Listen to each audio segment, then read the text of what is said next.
Mr. President. The senator from Arizona.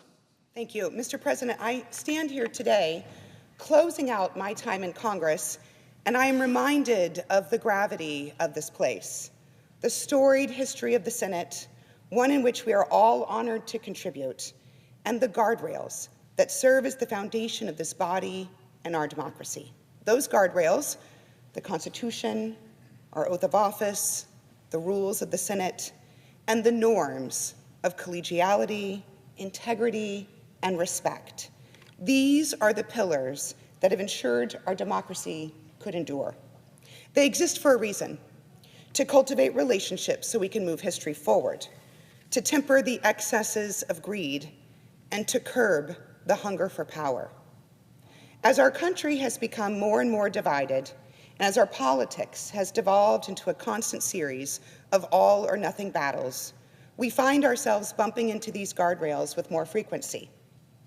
In recent history, both parties have wrestled with the importance of norms and rules, and both parties have viewed these norms and rules as outdated, constraining, or simply obstacles to their short-term victories.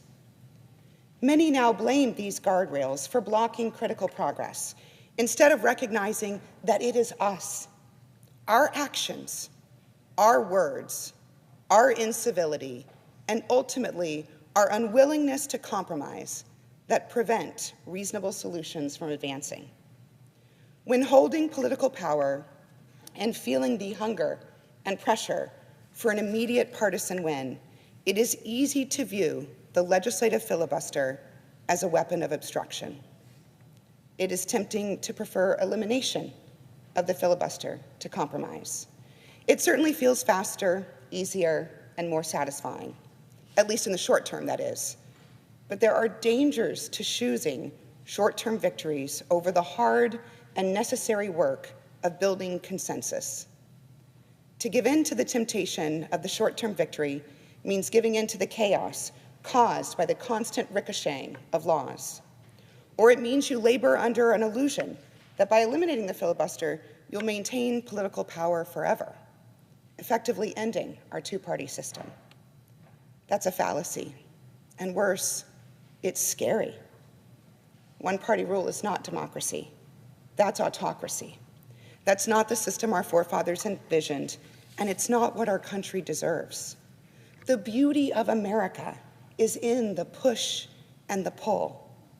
Our democracy ensures that no one person, no one party has too much control. The checks and balances built into our government protect us all. When we work together, listen, compromise, and forge moderate movements forward, we're doing exactly what our forefathers intended. We're crafting solutions with broad support to protect against those wild ricochets of policy changes and the whiplash that could be caused by the overreach of a temporary partisan majority. Over the past 6 years, I've had the honor of serving with lawmakers on both sides of the aisle who chose to do the hard work and who took the time to build relationships and build that consensus. Together, we accomplished real results for the constituents we serve across this great country. And I am so grateful for the colleagues who took those risks with me. You know, not many are willing to step out of their comfort zones and risk political capital for the sake of a deal that may not pay off immediately. But to those who did, thank you. And to their staff, thank you for your dedication and your service, and for answering random calls from a senator, even though it was a little unorthodox, when I was just looking to get a deal done and solve a problem or two. You know, beginning with my good friend and our former colleague, Senator Rob Portman, and the other members of our bipartisan group of 10, including the Wonder Women of the Senate, Senator Susan Collins, Lisa Murkowski, Jeanne Shaheen, and our guys, Senator Mitt Romney, Senator John Tester, Bill Cassidy, Mark Warner, and Joe Manchin. We painstakingly crafted a historic infrastructure law, delivering Americans better broadband, new roads and bridges, cleaner air and water, and more job opportunities.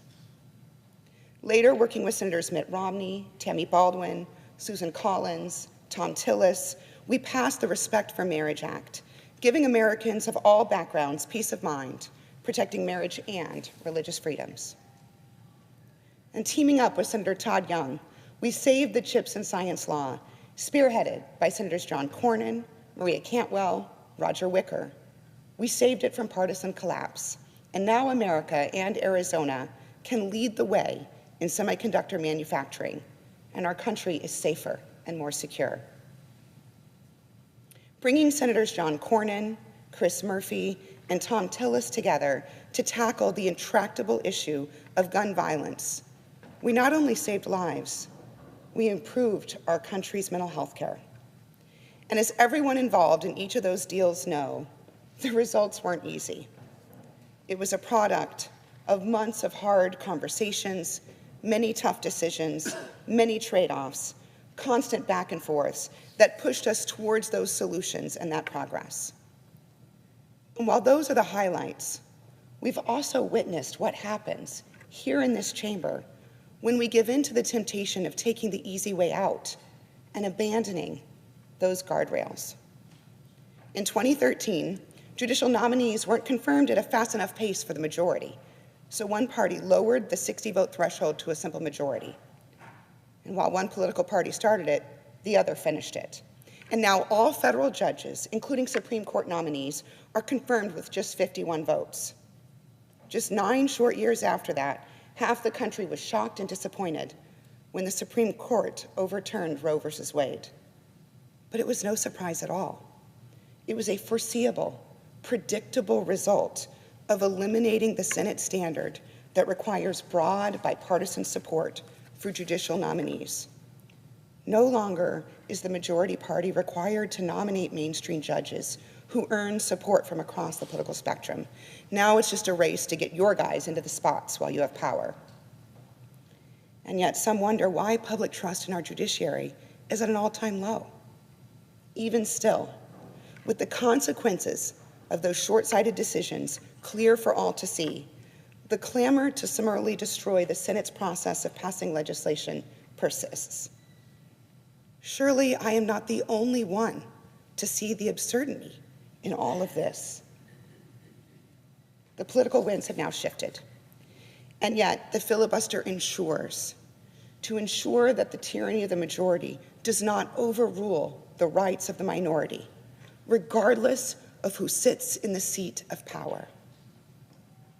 And now, as we approach the 119th Congress, Republicans will control the presidency, the Senate, and the House.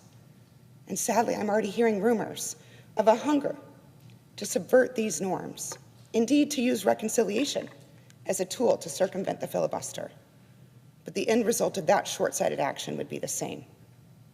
As history has shown, abusing or eliminating one tool for short-term gain means the other party will do the same when it regains political power. It is a devolution. And I can't think of anything more dangerous to our dear democracy than the unwillingness to question our own preconceived ideas, to examine our own biases, or to learn from those who think differently from ourselves. What I've tried to demonstrate in these 6 years is you don't have to burn down the rules and the norms to achieve what you want. You can just do the hard work. You can build relationships. You can choose to focus on consensus, not division. You could be an independent thinker, put your state, your constituents, and your country ahead of party leaders and activists, because you can get it done. You know, over my time in the Senate, I've partnered with more than a few unlikely allies, from the very most progressive to the very most conservative, to break through gridlock and find some solutions. And while I can't detail each and every one of those unique relationships here today, I'll highlight a few. My infamous Barbenheimer partner, Mike Lee. I know we're a bit of an odd couple, but we've gotten a lot done together. My dear friend, James Lankford, who I had the honor of sharing the border subcommittee with throughout my last 6 years in the Senate, and whom I spent many, many hours working on a solution that, while it isn't law today, Perhaps parts will become law one day. Senator Rand Paul, Cynthia Lummis. The list goes on, and at the very, very dear risk of damaging their careers, Chris Murphy, Brian Schatz, Patty Murray. I hope I haven't ruined your careers. It's been an honor to work with so many incredible people in the United States Senate over these last 6 years. And one thing I learned early on in my very first days, actually Senator Jim Risch taught me this. We don't have to agree on everything. You just have to agree on some things. It's not worth getting angry about the things with which you disagree. It's better to focus on those areas where you can agree. And so over these last 6 years, I've been grateful to embrace the diversity of opinions in this body, to find solutions that reflect the complexity of our country and our democracy, and to deliver meaningful, measurable results, to bridge divides between tribes and federal stakeholders, to designate land around the Grand Canyon, to secure historic resources, strengthening Western water, safeguarding Arizona families, and making sure that all of us throughout this country can grow and thrive for generations to come. We've worked together and cleared the way for historic settlements, land transfer deals, water deals, economic certainty, all by listening to one another, not to debate or to rebut, but to understand. It's this very marketplace of the diversity of ideas that makes our country great. The knowledge that with dialogue and competition, we are driven to be more thoughtful and more creative. And that is why, despite the challenges facing our country, I remain hopeful. America is still the freest, most creative, and innovative place in the world. We are the birthplace of emerging technologies in medicine, artificial intelligence, energy, robotics, all revolutionizing our global economy. And the opportunities created by American ingenuity are limitless. And we must not let our politics hold us back. For America is still the shining city on the hill, and it is up to each of us to protect it and to strengthen it. We cannot afford to let political differences stand in the way of what tomorrow may bring. We must hold firm to those guardrails, our shared commitment to the principles that our forefathers built this great country upon, and the ability and the willingness to see the decency in each other, our fellow citizens. We must choose the better angels of our nature.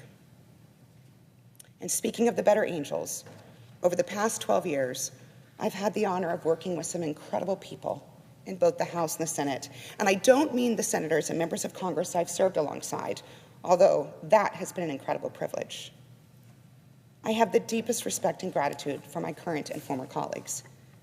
But I speak now of our staff, from the minority and majority floor staff to the cloakroom, the sergeant at arms, the cafeteria workers, the parliamentarian, the police officers, the elevator operators, the architect of the Capitol employees, who never fail to give a kind word in the basement of this building.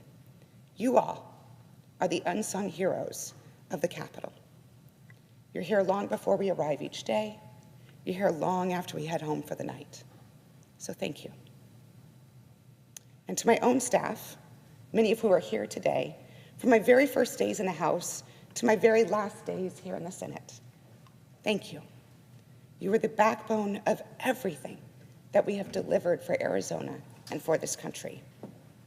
And I am so grateful that all of you chose to serve alongside me and help us deliver real results for my beloved state and our country.